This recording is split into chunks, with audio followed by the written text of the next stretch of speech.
प्रिय विद्यार्थियों, अॻियनि क्लासनि में पाण पेपर थर्ड सिंधी साहित्य जो इतिहास करे रहिया हुआसीं। उन में पाण 2 इकाइयूं लॻभॻि करे चुकासीं, जेको हो 2 इकाइयुनि में सिंधी साहित्य जो अवाली दौर, इश्क ऐं सूर्यन जो किसन, इहा थी पहिरीं इकाई। ऐं पोइ आहे भक्ति काव्य जी धारा, नए दौर में सिंधी शहर जो विकास। इहे 2 इकाइयूं जेके आहिनि तव्हांजूं MA प्रीवियस थर्ड पेपर में तव्हांजूं कंप्लीट थी चुकियूं आहिनि। अॼु पाण कंदासीं सिंधी नसर जी शुरूआति। त सिंधी नसर जी शुरूआति जो जेको विकास आहे मुख्य तौर सां नए दौर में ई थियो आहे। इहो थियो हिन जो नओं दौर जो जेको नसर में तव्हांजा ईंदा कहाणी, नाटक, नाविल, उपन्यास, इहे जेके 4 शाखाऊं आहिनि, इन्हनि जो विकास कहिड़ी तरह थियो, इहो चौथी ऐं 5हीं इकाईअ में तव्हां रखियलु आहे। ऐं जेका थर्ड इकाई आहे उन में आहे नसर जी शुरूआति कीअं थी, ऐं जेको आहे सिंधी साहित्य जो नओं दौर ऐं सिंधी नसर जो जेको दौर आहे उन जे इंट्रोडक्शन जे बारे में इहा तव्हांजी थर्ड इकाई रखियलु आहे। त हिन में ॿुधाइनि था त सिंधी नसर जो जेको विकास आहे मुख्य तौर सां नए दौर में ई थियो आहे। हिन दौर में उन्हीअ जे विकास जो सिलसिलो जारी थी चुको हो। सिंधी नसर जी शुरूआति कॾहिं खां वठी थी ऐं अॻियनि दौरनि में उन जी कहिड़ी हालति हुई। अवली दौर में पुराणी सिंधी ॿोलीअ में लिखियल सिपर जे किताब राजाउनि लाइ सिख्या जो ज़िक्र थियलु आहे।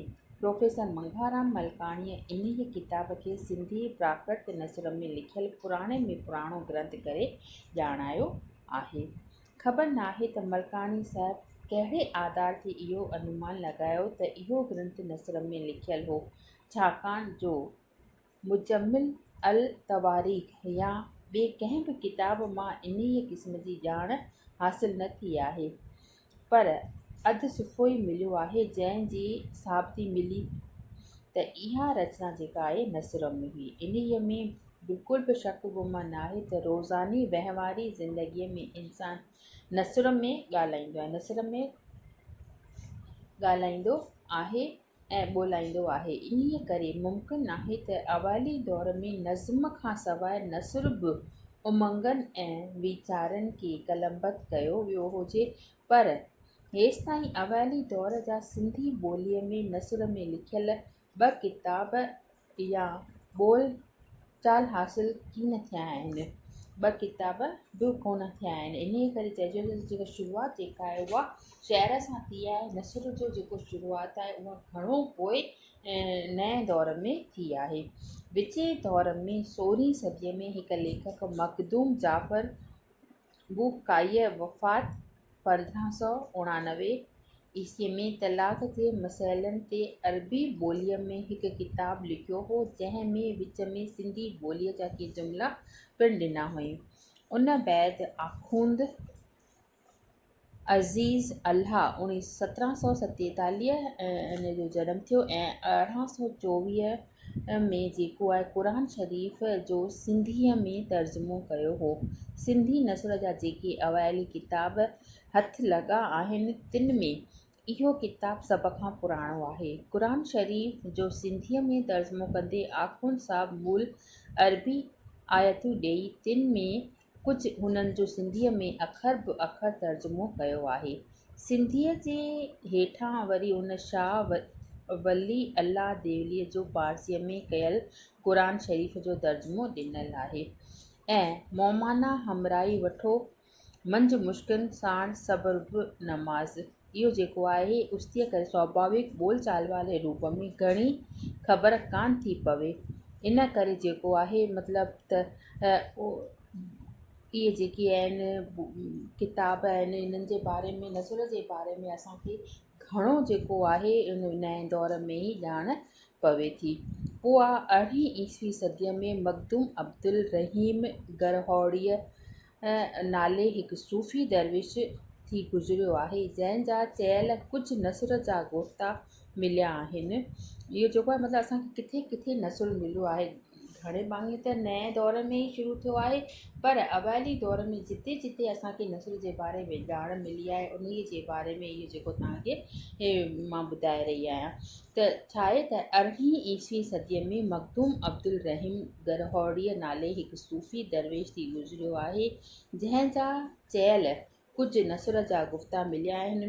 उन्हनि जुमिलनि में सिंधी ॿोलीअ जो स्वाभाविक ॿोलचाल वारो रूप पिणु ज़ाहिरु आहे।